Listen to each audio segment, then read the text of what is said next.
Then that brings us to verse 20, which is now the Roman phase with the king of the north and the prince of the covenant. And so let's take a look at this one. Which way does Pompey attack Rome from when he attack Rome? He is taking Jerusalem for Rome. He comes in from the north. It was interesting. Pompey went down here, conquered this area, then came up, conquered this area, and then dropped down on Jerusalem from the north. He almost came in from the south, but nope. He comes back around and does it this way. It's like, nope.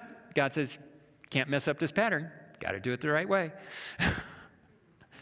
Which makes now Rome the next king of the north. Now let's read verses 20 to 22. There shall arise in his place one who imposes taxes on the glorious kingdom, but within days he shall be destroyed, but not in anger or in battle. All right. So Augustus comes in. Julius comes in before him, but he dies in anger. He's stabbed to death on the Senate, and Augustus is considered the first true Caesar or emperor, which is also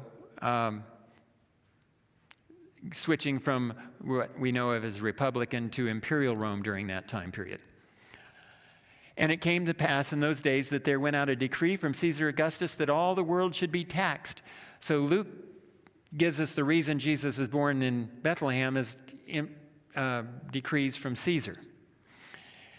And in his place, in the place of Augustus, shall arise a vile person to whom they will not give the honor of royalty, but he shall come in peaceably and seize the kingdom by intrigue. That's Tiberius that comes in and doesn't fight a war to do it. He comes in through court intrigue. Most Caesars become Caesar through fighting wars. So we have this Augustus Tiberius. If we look at individuals, if we look at Roman government, it would be republican and imperial. Some Bible scholars look at it as the person, some look at it as the government. Whichever it is, I'm not too worried. It both brings us to Jesus in verse 22. And with the force of a flood, they shall be swept away from before him and be broken, and also the prince of the covenant. In a flood of emotion, the leaders of the Sanhedrin said, we have no king but Caesar. And Jesus, the Prince of the Covenant, died for your sins and mine. Now here's what's impressive. There are 45 verses in Daniel 11. Jesus dies in verse 22. That's where? Right in the middle. Hey, where was Jerusalem caught? Where was his people caught?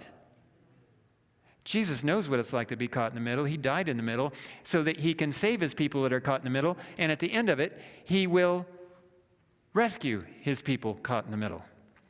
And it's not just a lucky hit. It's verse 22. I don't have time to get into this one, but there is a Hebrew literary structure called a chiasm, and verse 22 in the death of Jesus is the center of a very clear chiasm that means Daniel knew verse 22 was the center of it.